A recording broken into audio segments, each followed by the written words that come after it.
So, when it comes to, my son, like I said, he's gonna grow up to be a black man. There's so many things just as a black man you have to deal with. You have to be prepared to be scrutinized every step of the way. You're scrutinized. You can't do anything wrong. You can't breathe wrong. You can't walk wrong. You picked the wrong woman. You scrutinized. I mean, it's like it just what your son's gonna deal with, my son gonna deal with. To me, it's gonna be worse than what I dealt with this as a black man. And I just hate the world that we living in. But outside of out of that, a lot of our issues that we have also outside of white supremacy stem from relationships. And we have a pretty high single parenting rate in our community, which is something that we never had prior to desegregation. Now, let me ask you a question about that. Do you think desegregation had a big part on that? Yeah, I would say it was a large part in that. I don't want to say that was all of it, but it definitely played a part in it. So what do you feel outside of desegregation and us getting around, others that doesn't really have our best interest at heart? What are the things that you contribute to the breakup of the black family? I think it's a lack of trust for our own. I know that, back in the day, relationships and marriages were kind of kept together by the whole family. And yes, desegregation played a part, but a part also played in the kind of distancing ourselves from our culture. Now, in our culture, the elders kind of keep the community together. They're who you go to. Now we're going to outside help for like marriage counseling. And I know I can speak for myself personally. The things that I speak with my sisters about, you have some black women who receive it automatically because they know, I feel you. And then you have some black women, or I should say black people in general, where, they don't want to listen to you unless you're white with a white coat on. And it's like, we can't let psychologists tell us what our problems are. We can't let them give us therapy. We have to go back to being the support system for each other. And we've fallen so far from that. So now we don't want to listen to our grandmother anymore. We don't want to listen to our sisters anymore. If it's not coming from a magazine article in Time or, the Huffington Post, like we just don't accept it. So now we're looking to other people for help with our relationships and we wonder why they're falling apart. It's the lack of family support. It's the lack of going to our elders for help. It's a lack of a marriage being a family effort as opposed to just a contract, a ring, and a wedding in a church. We've reduced marriage to that. So I would say that the number one contribution to the issues in our relationship is lack of elderly support, lack of respect for our elders. Well, I would definitely believe that is one of the contributing factors because I remember growing up, I actually got to see some long-term marriages, like with my grandparents on both sides. They was together more than 40 years plus. They died. That's how it worked. I only have like one grandparent alive now. And to see how their marriage worked, and was it perfect? No, it's never perfect. Yeah. But they believe that we got to keep this family together. Right. You don't get white folks involved in your business. And that's kind of what you're talking about. Like black people now always involving white people in our business, calling the cops for everything. Oh my God. That was a big thing. You don't get involved with white people in your business. The moment they get involved in your business, you lose control. Mm-hmm. And we don't, like you said, we don't want to talk to each other no more. We have no trust for each other. And it seems to me, it's like as the generations, go by and we don't have the proper family structure, then you have people that talk about marriage and want to get together and talking about love, but yet it just can't gel. Now, what do you think we can do to heal that? Because we all know the problems. What can we do to heal that? You just have to completely detox your mind of anything European.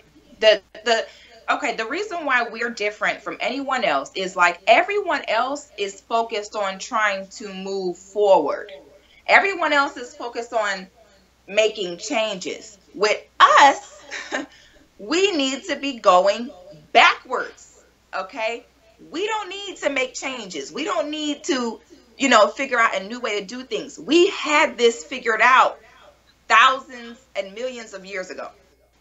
So I think that that's the problem, is we don't want to look back. We're trying to follow everyone else on creating this new lane or new wave or new lifestyle, when why would we do that when we literally have the blueprint handed out to us that our ancestors perfected through years and years of trial and error. So I just think that that's what we don't understand. We're trying to do what everyone else is doing. We're different. I just, like, we don't want to accept that what everyone else is doing is completely not related to what we're doing.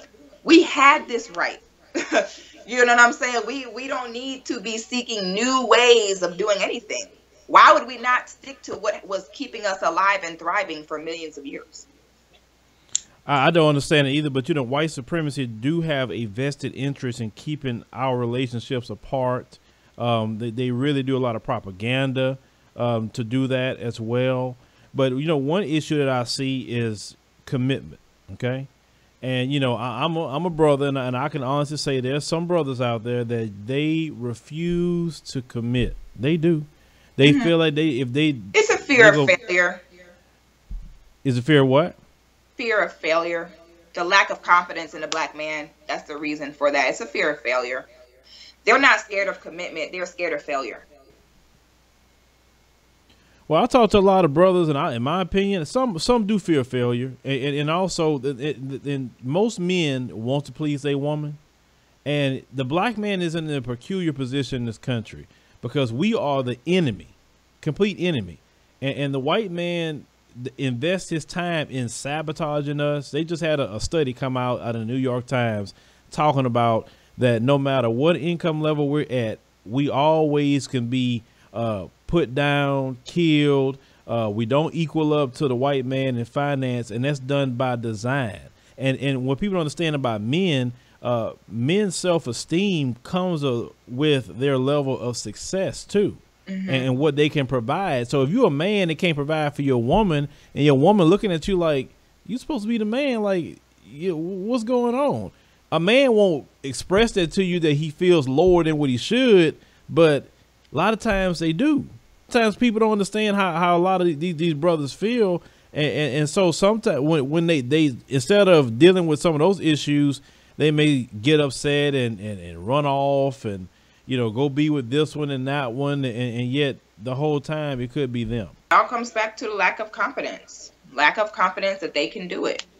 I don't think any man is scared of commitment. I think men might be scared of committing to the wrong one. They might be scared of committing and then failing. But there's nothing to be scared of with commitment. You're not going to be scared of having a loving, supportive wife and family. That's not nothing to be scared of.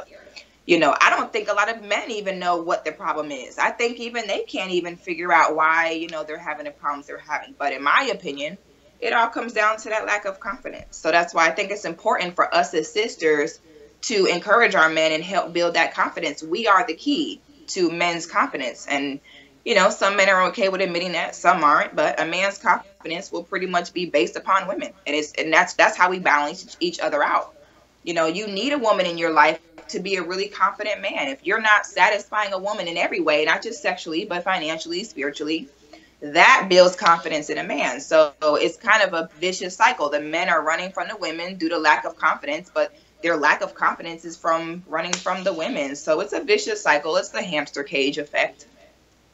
And I'm glad you mentioned that about women, because I could tell you from personal experience, a woman could take you down or a woman could bring you up. Absolutely. And I feel women don't, especially in our community, don't realize their power. Like, a woman can get with a man, and a man that may not even be a revolutionary, if she know how to get to him, she can make him be a revolutionary. And sometimes women I don't think they realize their power with men. You have women that they got men to kill when they didn't want to kill nobody, when they didn't want to fight nobody. They sitting in prison right now behind what a woman encouraged them to do. So instead of taking that, let's do it on the positive side. Now, if we're going to fix our community as well, due to the issues we have about, single parent households, let's talk about blended families, because people don't want to get into that conversation. It's a reality that we're going to have to start getting together if we have children. I mean, so is blended families going to be the next option for a lot of us? Because everybody can't say, well, I don't want to get with somebody because they have a kid? Mm-hmm. I think it just depends on the status of the parents. My personal belief, I know a lot of people won't agree with it, but this is just how I feel. In our culture, a man was not taking care of another man's children unless he was dead. Okay, that definitely attacks a man's manhood, to have another man caring for his child and providing for his child. That's a big part of what makes a man feel like a man, is being able to sit back, see that his kids are good, and know that he's the reason for that. So now, with that being said, in my opinion, if you have a child with a man who is a real full-time father, I don't necessarily believe that. I believe if you're not with him and you remarry, I think that, your child needs to definitely respect your husband. He definitely needs to respect that child and love that child. But I just don't believe in having that man. I believe in a child's biological father raising them. I don't believe that if you have a blended family, you and his father is completely involved, you should have your child around his stepfather more than he's around his real father. I believe that the stepfather just needs to be your husband. That's not his child. Now, if the child's father is completely uninvolved, then I think it's the complete opposite. I think if you get married, that child should then have your husband's last name, and your husband should completely take on responsibility for that child.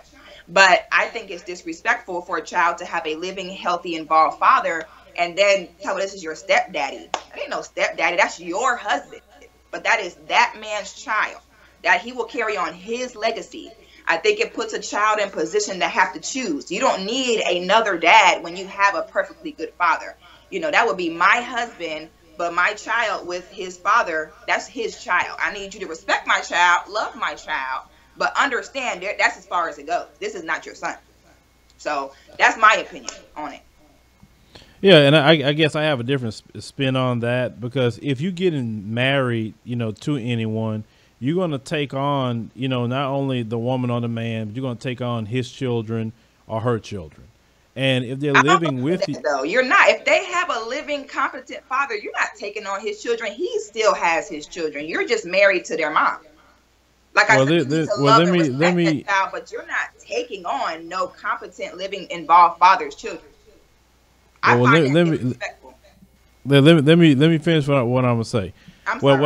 What I'm saying is, as a, let's say you marry a man, he has a child, and the child live with you guys, but the mother is still around. The mother still picks her the child up.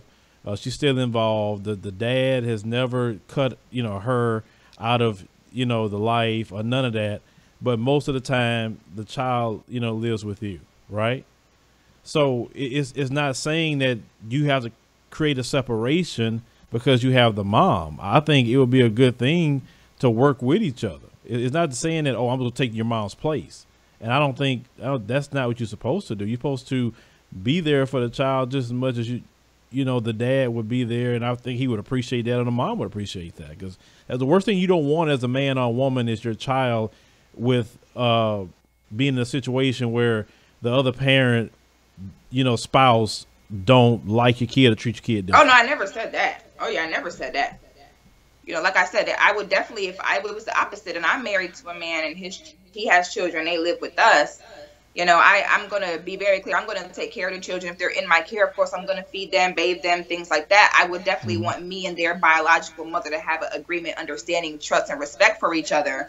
However, how far does that go? Because I don't want to instill my ideals, my legacy in another woman's children, so I would definitely care for the children as just being another woman in their presence, but I'm not going to be building this child on my legacy because that's another woman's kids. I'm going to care for them because they're my husband's children, but I want it to be very clear. I'm not raising these children. They have a mother. Their mother needs to raise them. I will love them. I will respect them. I will care for them, feed them. But I'm not instilling my legacy in those children, which can easily happen. So that's why I say I think we need to have that line, that line where, okay, when you're not around, I make sure they eat and stuff, but those are your children. You have the say so. How far can it go? with me being their stepmom, it's not my say so. You didn't come out of my womb, unless I had very strict instructions from their mother giving me the okay. But other than that, I'm not here to mother per se another woman's children. I think it's disrespectful. I think there would be a limit to how far it would go. And like I said, it's just my opinion. I think we take that too far. I think it confuses the children. Definitely, I love you. Definitely respect you. There won't be a divide at all, but I will not cross that line when it comes to legacies, when it comes to lineage. That is your mother's job. That is her say so. So the blended family thing can get tricky. Well, like I said, I have, like I said, I have a lot of different experiences with a lot of different things with that. And I guess I'm more old school with it because I was raised that you don't make differences with children because children could pick up on that real quick. And you're not replacing the mother. You're not replacing the father. You can never do that. That's their biological parent. And yes, in certain things, I agree. You should not do as a step parent. Like in my opinion, I don't believe in physical discipline on a child I did not make. Because you gonna cross the line, something gonna happen. I don't think certain things you should say because you don't want to cross the line. So I think that's kind of I understand that part of it.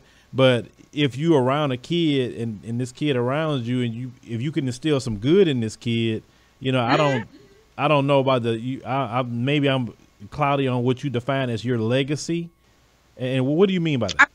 Our kids to school every day and they're in the care of their teacher, but the teacher has a very distinctive scope of responsibility. They're here when you're not around. They're here to teach the kids, feed them, make sure they're all right. But when it comes to the parenting, when it comes to the mothering, that's a whole different story. So I look at it that way. Yeah, the kids will be in my possession. But like you said, when it comes to discipline, when it comes to that child's morals, it's not your place if you're not that parent to do that. So like I said, yeah, there's many situations where our kids are in someone's care for hours and hours a day, but they know their place, right? They know if you take your child to daycare, yeah, that person in daycare is going to make sure they eat, make sure they have nap time, change their diaper. However, they're not crossing that line when it comes to the things that make you a parent. So, if you can't go all the way with that child, you're not really their parent, but you're more of their caregiver. So that's why I say if you're in a blended family, yeah, the kids might be with us. I'm going to care for the kids, of course, but I'm not crossing that line when it comes to their morals, their discipline, their story that they're going to tell when I'm gone. That's just not my place. And I think that's a big contribution to why there's a lot of issues when it comes to us having children. You're not with the child's mother or father and moving on, how it causes so much. We just see all the time. It causes so much drama. Yeah, because it's the men don't even realize why they might be upset. Yeah, it's an attack on your manhood. Yes, as a woman, they might not understand why they're upset. It's an attack on your womanhood. I would never have another woman raising my child. I'm here. I'm alive. I'm well. I don't need nobody raising my child. You can care for my child when I'm not around, but when it comes to raising them, when it comes to what matters, that's me. And I in my opinion, there needs to be a distinctive line. So. Yeah, blended families. You can write a book on that. I know I could. For real. For sure. Trust me. But the one other subject that I noticed that you were discussing a lot, and which is being feminine. And when I was growing up, I used to hear a lot of the older ladies talk all the time about being feminine with women, and I believe in women being feminine because I'm like, if you're masculine, then obviously you need the opposite. But in this day and time, we are seeing a reverse where you have guys that's feminine and you have a lot of the women as well as being masculine. Mm-hmm. So how could we, because I trust me, I try to talk to the guys all the time, what steps we could recommend to get this gender role back to where it should be? I think that, the first thing is that everyone has to understand that they have a lane to be in. A lot of Black women have adopted this white woman's fantasy of feminism, which is I can do everything that men do, but only the fun parts, only the parts where it comes to making more money and being able to sleep around. Okay, so now the white women have said we want to be just like men. So now Black women, when you tell Black women, hey, you need to be in your feminine lane, they look at that as a bad thing. But my question is why? Why, when you hear femininity, do you think of barefoot and pregnant? Who taught you that? It's like, why is that your first? Why, if I say be feminine, you know, why is your first reaction is to be upset? So I think it's two things. First, we have to accept that we definitely have a lane to be in. And then second of all, we have to understand that that lane that we're supposed to be in is not a bad thing. Okay. Femininity is not weak. It is not stupid. Femininity is tactful. Femininity is powerful. Okay, I'm a feminine woman, but just as much as I am feminine, I don't think that anyone meets me for a second and thinks that I'm weak or dumb. You know, so I have women come to me and say, oh, I'm interested in what you have to say about femininity. However, I don't feel like we're supposed to not have a voice. I don't feel like we're supposed to stay home all day. And I'm just like, sister, who said that? And I try to lead by example. Understand. The thing about femininity is it's about not what you're saying, but how you say it. Femininity is so powerful that it requires you to say nothing. So we have so many relationships in our community between our men and our women, and we're getting lost in translation. It's just arguing back and forth. It turns into anger. It turns into resentment. And we have been doing this for decades and decades, and we're sitting back wondering why this is, wondering why we're having the problems that we're having. And I'm like, do you realize that the only thing that we have not tried yet, the only thing that we've tried, everything else, we've tried marching, we've tried protesting, we've tried boycotting, we've tried running our mouths, it has gotten us nowhere. The only thing that we have not tried yet is going back to clear gender roles and practicing our own forms of spirituality. So what happens is we have the Most High power. The Most High power is perfect. It makes no mistakes. So, okay, let's talk about this. So we're in the middle of a war. When you're at war, what happens? The first thing that happens is everyone has a job to do. This is how you survive. Some people, their job is to fight. Then you have the nurses. Then you have the chefs. Then you have the cleanup crew. Everyone has to have an assigned job. So if we look at this war that we are currently in now, we will understand we need to have roles established. So now imagine if everyone is supposed to do the cooking and everyone's supposed to do the fighting and everyone's supposed to work in medical, all those hands in the pot. Think about the confusion it would create. So now if I say, all right, what role do I have? I have breasts. What do my breasts hold? Food for my babies. So what does that tell me? I'm supposed to take care of the children. Okay, now we have men. Men don't give birth. Men don't have periods. Men are physically 1,000 times stronger than me. So what does that tell me? He should be the one making the money. He should be the one providing for us. Okay, I'm a woman. I have natural nurturing abilities. I have a natural loving, emotional way of thinking. Okay, then there comes the man. The man has a more logical, what's the word I'm looking for? More logical, more level-headed way of thinking. So, okay, so if I have the emotion and the love and he has the logic, then if we put it together, we'll be thinking right.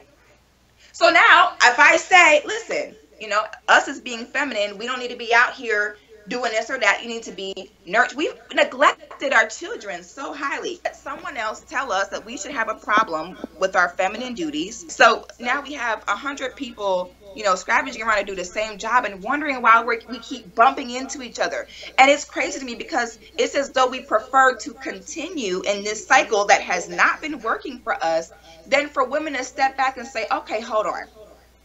All right, maybe I do need to stay in my lane. Maybe I do need to play my role. Okay, so I think that what we first have to do as women is stop looking at being feminine as, just doing whatever a man says, not thinking for yourself, not having a brain, just being pregnant all the time, staying at home in the kitchen. That's not it at all. It's about a balance. So I believe that establishing those gender roles will help us be able to move forward. Right now, it just seems as though no one really knows what they're supposed to be doing, and no one wants to be told what they're supposed to be doing. And I believe that contributes to the confusion and the disarray that we just have going on right now in 2018.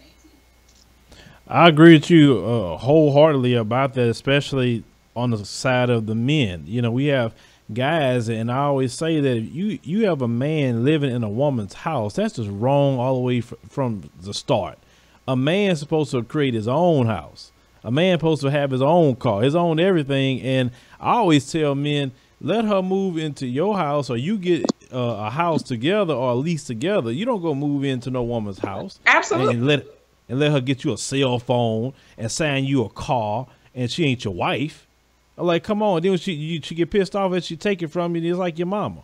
Happens every day, B. Yeah, it's like I don't get that. It's like you know, I also tell dudes don't even consider marriage until you're about 30, because around 30 a man would be more mature, and if he did his career right, he should be established career wise, because it takes money to have a family. You can't just go in just being broke. Hello. Then kids come along, but that goes back to gender roles that you was talking about, because men are supposed to provide. And women, if you want to talk about traditional roles, women are supposed to do it for you. Women is supposed to help you. Yeah, that's we it. support each other. Right. And also, as you stated earlier, we all can't do the same job. And like in you know, my situation, in my marriage, you know, my wife is great at certain things that I'm not great at. For instance, when it comes to the business taxes, I fall back. I let her do it. I mess up with all them numbers. But when it comes to moving money around or making certain moves with the money or certain other decisions, I'm great at that. So that's why you have to feed off each other, because, you know, you have some guys that come in where they say, well, we supposed to be the leaders, but then you messing up. And you're not building trust with that woman to say, okay, I could trust him enough to be the leader of the household. Okay, right. And do you feel that's where men have to hold each other accountable?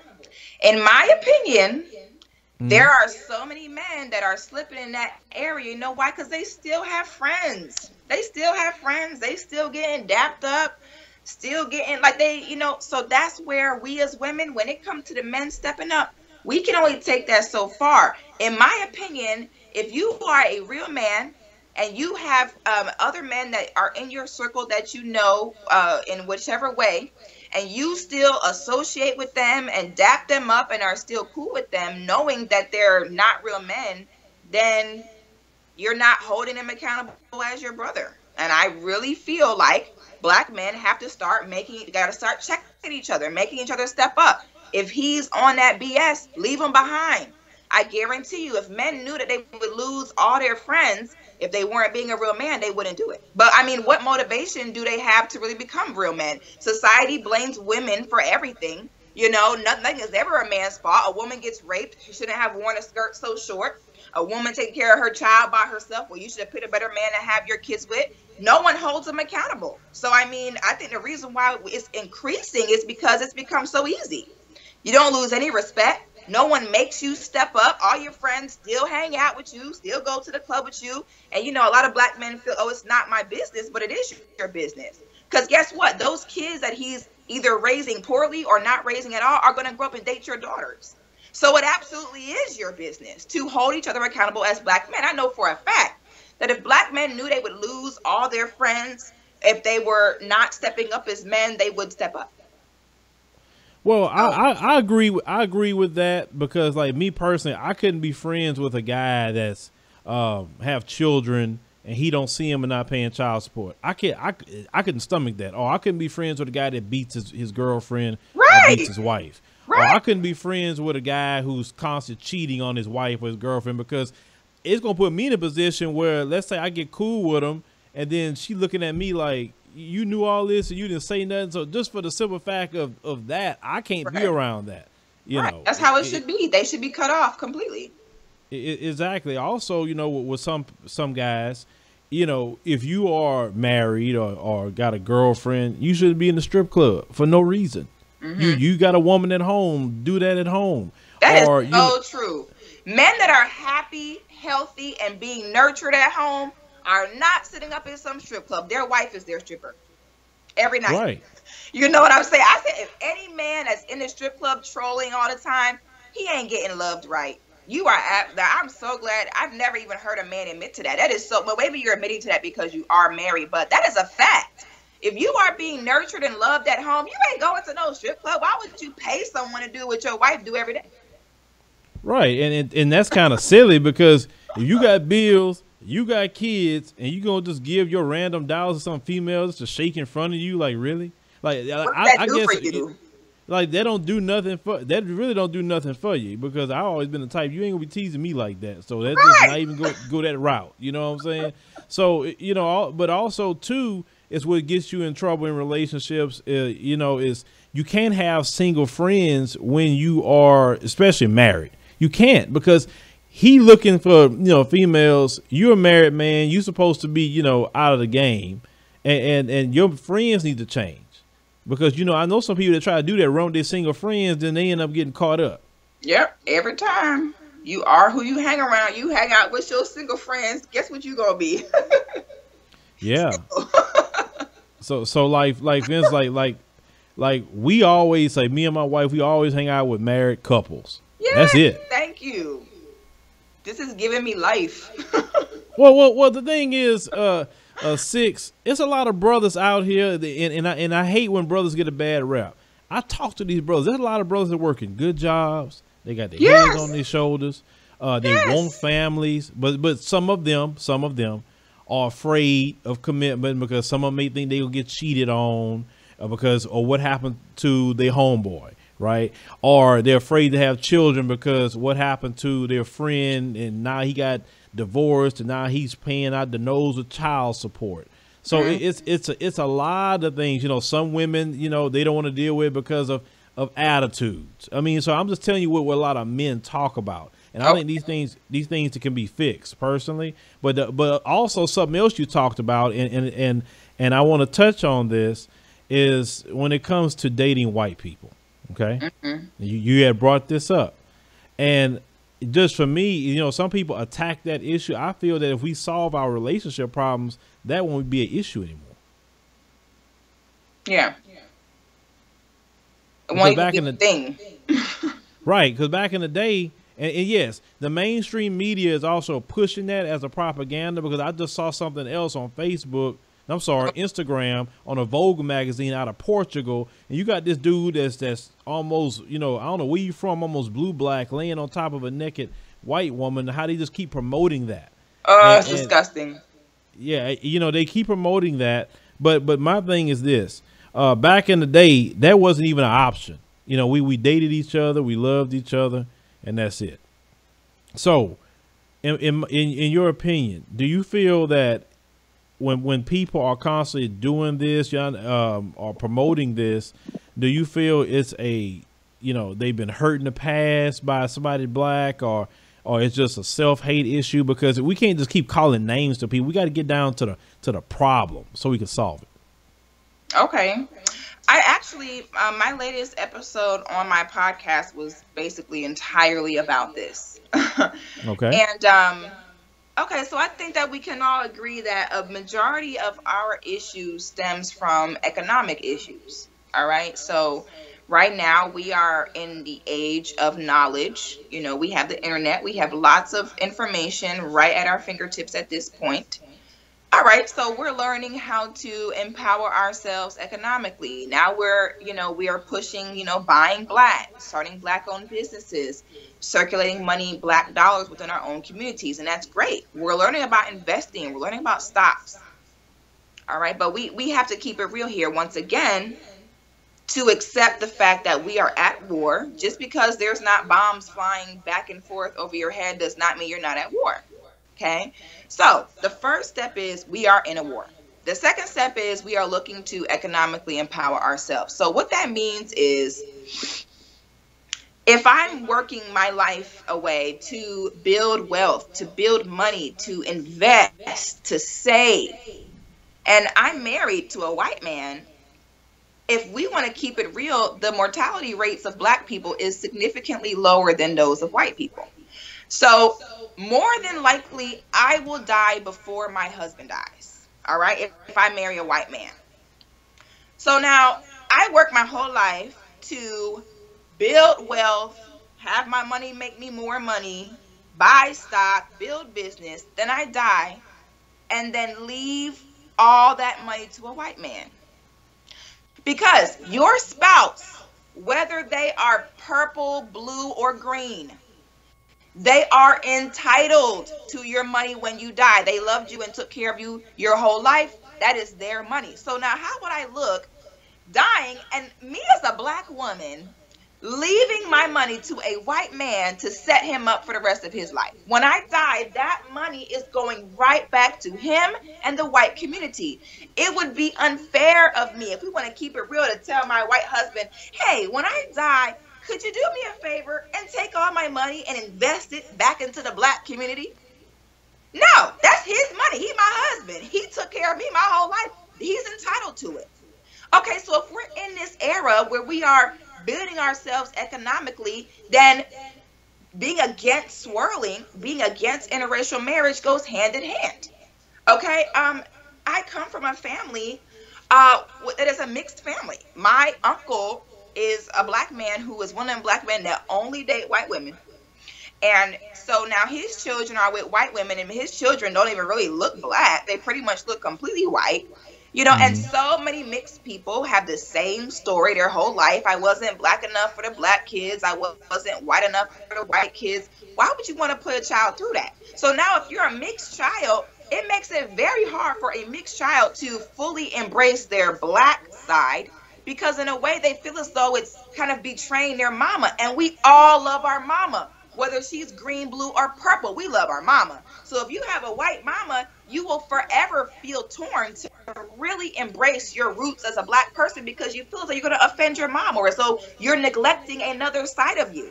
So if I have yet to hear a mixed person say, yep, I was totally not confused at all. They don't even know what they are. And when you think about it, what are you really when you're mixed? Are you black? Are you white? You know, so we want to first make sure this world is confusing enough for our children, let alone confusing them, making them mix. Third of all, me as a black woman, I was raised by a black woman, thank God. So I learned how to be a black woman, because if we want to keep it real, being a black woman is different than being any other woman. I can't imagine what I would be like. What if a white woman was raising me? A white woman who has no idea, couldn't even begin to learn how to be a black woman. You could never teach me. So essentially, if my father had impregnated a white woman, he would have been doing me a disservice, because you a black man, so you can't raise me to be a black woman. And my mom was white, so who teaches me how to be a black woman? I would have went through periods of confusion. All right, so you know, it comes down to you got to pick a side. I think that a lot of us are trying to straddle this fence, like we want to be pro-black. I have so many people tell me, you know, I love that black stuff you be talking, like I'm on that same stuff you are, but on the low, you know, I don't really be out. Well, why not? Why are you not out and about with it? What is the fear?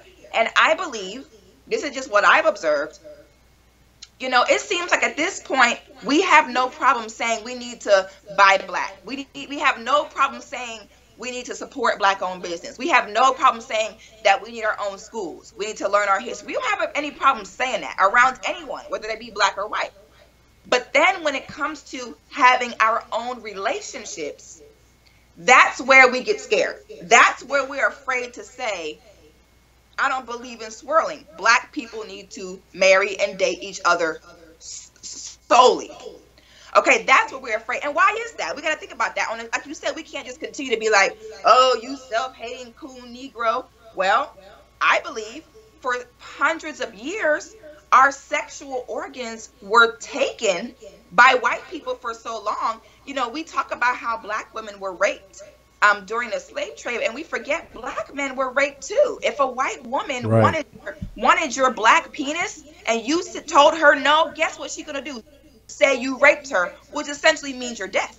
So I think that's why black men to this day, I swear, are still afraid to say Becky can't get it.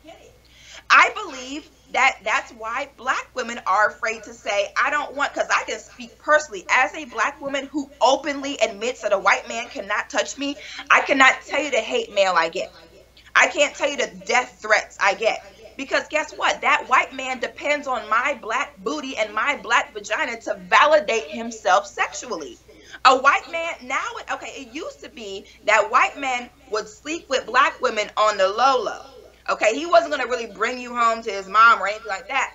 Now you fast forward 2018, white men are like, Someone told us that black women are not freaky. That's a lie. Black women, they're so strong. Look at their bodies. And now they're like, oh shit. So now we have so many white men marrying black women using, now if you're a white boy with a black wife or a black girlfriend, you the coolest white man on the block. You know what I'm saying? If you've ever seen a white boy with a black girlfriend, he's going to make sure in some way that you know he have a black girlfriend. Because he automatically feels, though, if I'm satisfying a black woman, you already know what I got going on. So now black people are afraid to say we are denying our bodies to you because I think they're afraid of the consequences. You know, if you're not afraid to admit that we need everything else black for ourselves except for the marriages, you're afraid of the backlash. And it's so funny because it's the same black people who will sit and tell you how not all white people are bad. And I have a white friend named Tyler, and Tyler is so cool. But you would never tell Tyler, listen, I don't believe in interracial dating, because Tyler going to go off on you.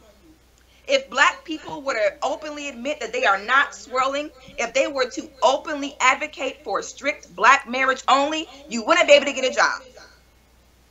Because essentially, okay, when I say I don't date white people, the first thing they say is, oh, so what, you hate white people? Oh, yeah. You see what I'm saying? But I'm going to tell you, but there's a reason why they say that. Because what does it mean to hate someone? When you hate someone, it means you want them to die. So if I am saying that I am going to snatch my black genetics back and you can't touch it, white people know they depend on us for genetic survival. So if I tell you that you as a white person cannot touch me, you take it as me hating you, because when you think about it, that is what it means. Because it does mean I'm taking my genetics away, which means you are going to eventually die out. So, and they know that. So that's why they get so upset. That's why they get so hurt. Telling them that they can't touch us means taking away their validation, taking away the fetish that they have. It's a fetish. There's all kind of swirling and interracial Instagram accounts and Facebook and swirly mixed kids accounts, this sexual fetish that they have for black people and children. Because if you think about it, if these white people that claim they're not racist, if you're really not racist, then why would you care, knowing the state of black people today? Why would you care or have a problem with black people saying we only want to marry each other in order to further economically empower us and build our confidence? Why would you have a problem with that? You know what I'm saying? If a bunch of people from India came to us right now and were like, hey, y'all, hey, Advice Show, just so y'all know, we're not dating no more black people. We're going to be like, okay. You know what I'm saying? Do you? Right. We good on our own. I don't care. I mean, I'm happy for you. So when we have white people get so upset at us when we say that we're not swirling, we have to look at why. That's racist. That is racist to have a problem with black people saying they do not want to swirl. Black people saying they don't want to swirl is not racist. What's racist is you having a problem with it. You know, can you imagine if Asian men were, you know, because we always bring up the Asian community when we talk about cultural strength, when we talk about economic strength, because they don't even play, you know, but we have to look at why they are so strong. They are not so strong because of a single dollar. They are strong because they have a strict code of family that they have to adhere to. Can you even fathom Asian men taking their Asian dollars that their family has passed down from generation to generation to build wealth to support their families? If he took that money, built wealth for himself throughout his whole lifetime, and then died and left all that money to a black woman, he would be disowned. His family would never talk to him again. It would be automatic disgrace to your ancestors. Grandma Ming could be on her deathbed and would never talk to him again. How dare you? So black people have to have that same mentality, that same code. I'd be an idiot as a black woman. Not only am I a woman, but I am a black woman. Now, in our world, that means I'm at the top of the food chain. But in the world of white supremacy, me being a woman and then me being a black woman, I'm down here. Now, the white man, he's here. So how would I look setting him up for life? That is so disgusting and backwards. So, and you know, we put love like, you know, oh, you can't help who you love. When people say love is love, love wins. We're at war. Fuck love. Excuse my language. But we're at war. We just don't have time for that. Okay, you know, that sounds good. That romantic, you know, justification where love just is that justification of all. I can give you 10 solid facts on why it is life-saving for us to mate with only other black people and to only marry black people. 10 life-saving facts. And then I can tell you all that and you'll still say, well, love is love. That stupid love word is a justification when you have no other serious basis on foundation of what you're saying to base it on. Oh, well, love is love. What does that even mean? And what does it even mean when you say that you can't help who you love, as though you accidentally fall in love? A lot of black people have become codependent on their white spouse. You cannot love someone that doesn't look like you. It doesn't work that way. If we look at what real love is, because real love, the first thing that comes under love is loyalty. Loyalty is right under it. Love is very general, okay? If you're basing something on just love, you're building your house on sand, because love can come and go, okay? Someone can love you one day and not love you the next. So if you are building your whole relationship on this stupid fantasy of love, it will fail every time. No, you build your relationship on loyalty. You can love someone, you can be loyal to someone and not love them, but you cannot love someone and not be loyal to them. All right, so the minute that we look at this as more than just, you know, love and romance, it's so much deeper than that. This is a duty to your nation. And then we also have to look at ourselves as a nation. If we're looking at ourselves as just, you know, black people here in America, well, yeah, it doesn't really give you anyone to be held responsible to. But in order to fall in love with someone, you have to consciously date them, get to know them, build trust with them, spend time with them. So I never understood that logic. Like, well, what if you happen to fall in love with a white person? No, you consciously decided to fall in love with them. And then if we want to take a less deep approach to it, just culturally, can you imagine, what if I married someone from Malaysia? And what I would do, marry you? I can't even understand the language your family's speaking. You know what I'm saying? I always wondered that. If you're married to a white person, what do you do like at family functions? Because there's so many jokes and references that we use as black people. I'm like, so are you able to use those around your white spouse's family? Like, I just don't understand it. I don't see it. You know, but maybe that's because I just love my people so much. I can't even fathom it. But you know, on a less deep level, I look at it that way too. Like, I'll never forget, like last year I went to a Frankie Beverly and Maze concert here in Orlando. And it was dope. I'm talking about, he was getting down up there. The whole audience was black. There was not a white person in the crowd. Okay, and then we out in there chilling, and a brother walked in holding a white girl hand. She had blonde hair, white. And I'm laughing to myself because I'm like, you look so stupid. She wasn't raised to this music. It wasn't her where Saturday mornings when your mama cleaning, you wake up and you smell bleach and you hear Frankie Beverly. We all can relate to that. You know what I'm saying? Like, she don't understand what's going on right now. She looks scared as hell in here. You know what I'm saying? So it really is just about, you know, developing that love for each other. That is something that is the foundation. You know, nothing is done for ourselves. Nothing is even done for money. Everything that is done for family. Okay, it's about that legacy. It's about what's going to happen when you're gone. You have to have a marriage filled with purpose. And if you are married to someone white, you have a marriage built on codependency. Okay, you've just gotten comfortable with this person. You don't really love them. They're not even your reflection. To really love someone else, you have to first love you. And if you love you, I can't look at someone who is not a reflection of me and truly love you, nor can I truly understand you. So I'm going to stop right there because I could go on for hours about that. But oh yeah, I'll just let, but you know, in my position, I can also put out different messages to test the people to see even where they're at. Now, when they hear people speaking like you, automatically you're going to be attacked. So I've said in the past, say let me try it another way, because one thing I've learned is got me sick, just got me tired of the whole subject. Black people and white people won't stay away from each other. I've even said, okay, let's do it like this.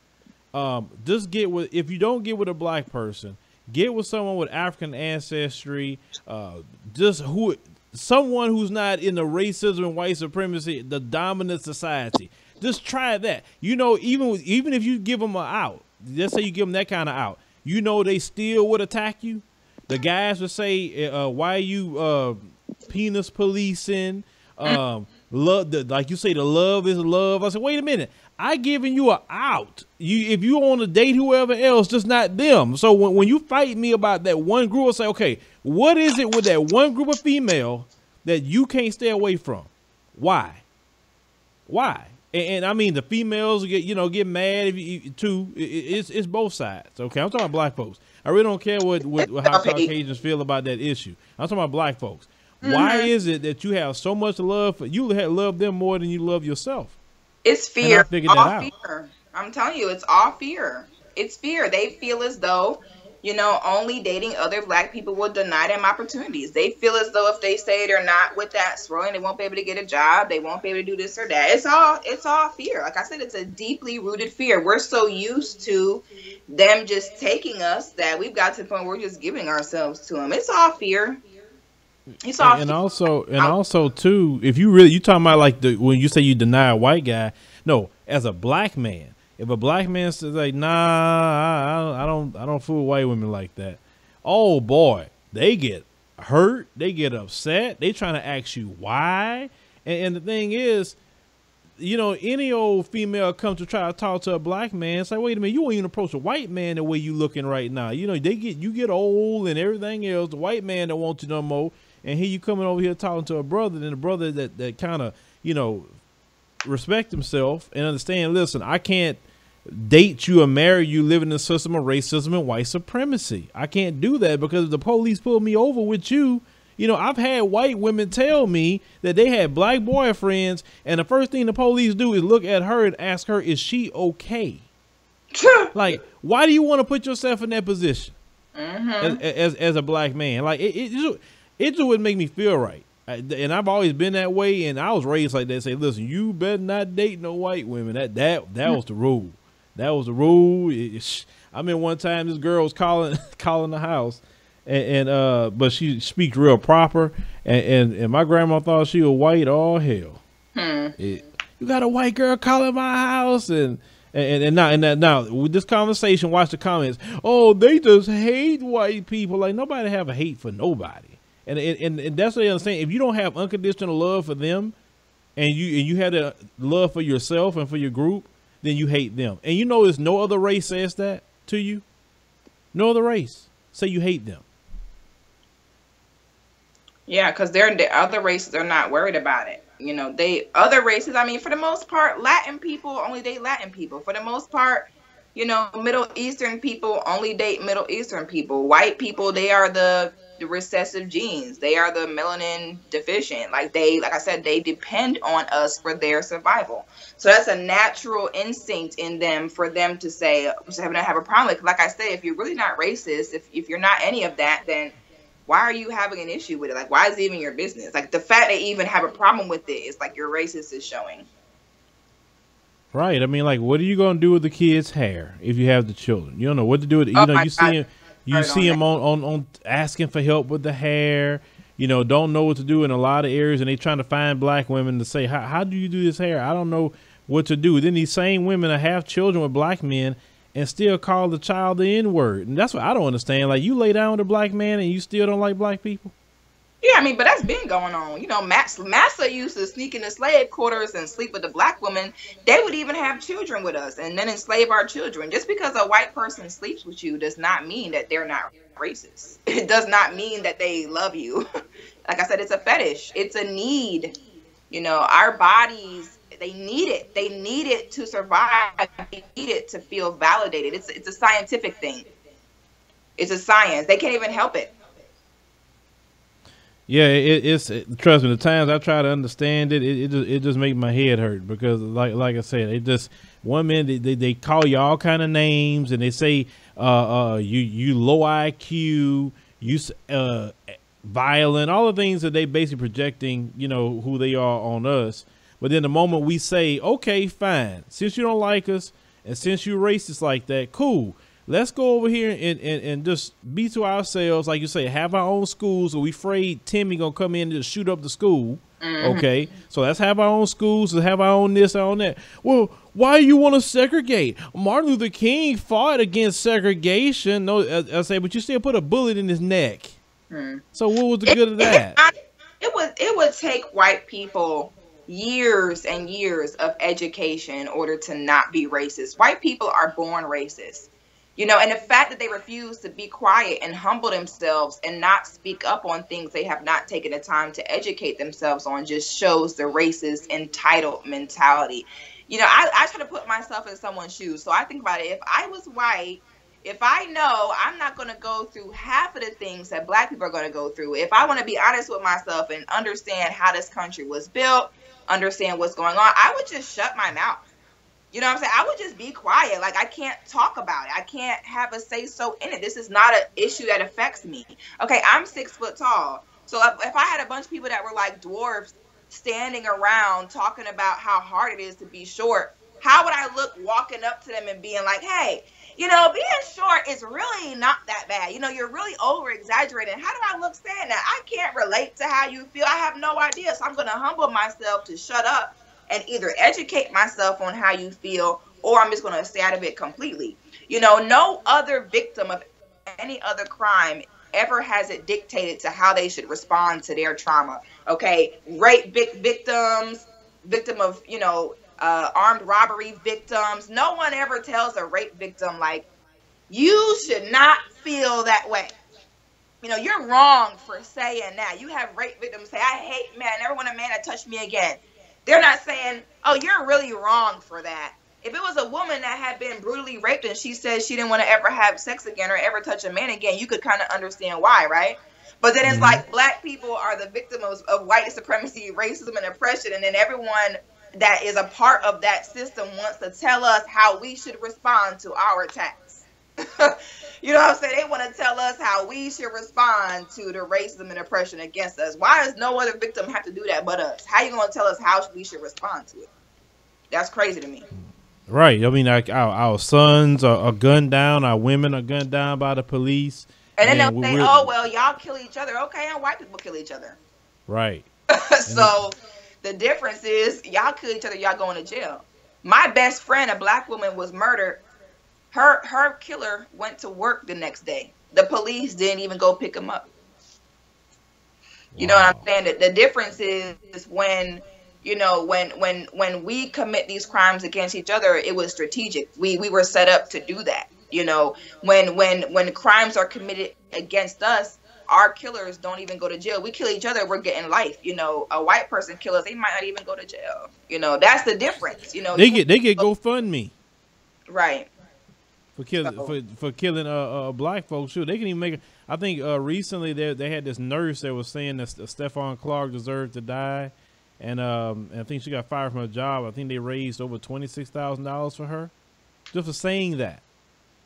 I mean, like just sick, like sick. Like, and my thing is, it's like James Baldwin say, to live in a state of consciousness is to live in a state of rage also. And I sometimes I'm like, I'll be angry a lot. That's why sometimes I have to just turn my head away from some things, because every day you see it. Every day it like it don't stop. It's like clockwork. Like, dog, do y'all take a day off? No. Like, seriously. No, their survival depends on it. So of course they're not taking a day off. You know, and it's so funny because I'm gonna go ahead and say this. I don't think white people are wrong for being racist. I don't think that white people are wrong for setting up a system of white supremacy. I think they're smart.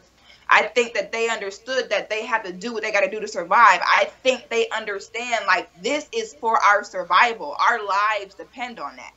What I am mad, I think everyone should be for their own race, most proud of their own race, think that their own race is the most beautiful. That's how it should go. What I'm mad at is for black people not doing the same thing. Asking a white person to not be racist is essentially meaning that we want them to denounce their ancestors, denounce their whole family, admit that they are the inferior race, and basically admit that they ain't shit. Why would someone do that? You know what I'm saying? Because we could be talking about slave master racist bigots, and we'll still have white people say, well, you don't got to call them crackers, well, you don't got to call them this, you know, and in the same breath they'll say, why do you hate me? I didn't have slaves. They love saying They that. love that. Yet when I call racist slave masters cracker ass crackers, then everyone's like, well, you don't have to call them that. Why? Because those are your ancestors. That's your granddaddy. Of course you should defend your granddaddy. I feel you. You know what I'm saying? So they ain't wrong for what they're doing. I'm not going to ask them to go against their ancestors and their family. I'm not going to ask them to do that. Who would do that? What I am mad at is that black folks are not doing the same thing. They all do what they have to do in order to survive. The difference is they are protected under a system that whether or not they agree or disagree or get along with each other or not, they are still protected and given favor by that system. So they don't have to get along. Because if you pay attention, white people treat each other horribly. They are so two-faced that they will backstab one another in a second. But they don't have to get along because their system of white supremacy is so strong that whether they hate or love each other, they still benefit. Right. And one thing, now I do see some hope out there for us, believe it or not. Like I said, I was in New York City last week, you know, just talking with the people in Harlem. You know, got with our Patreon members. You know, we had a meet and greet, and it was just great to see, you know, us coming together and hearing what we are discussing. So a lot of us are actually on the right page. But the last thing I definitely want to ask you is this. Do you feel Donald Trump is helping black people open their eyes? Say Donald Trump is the most basic personification of racism.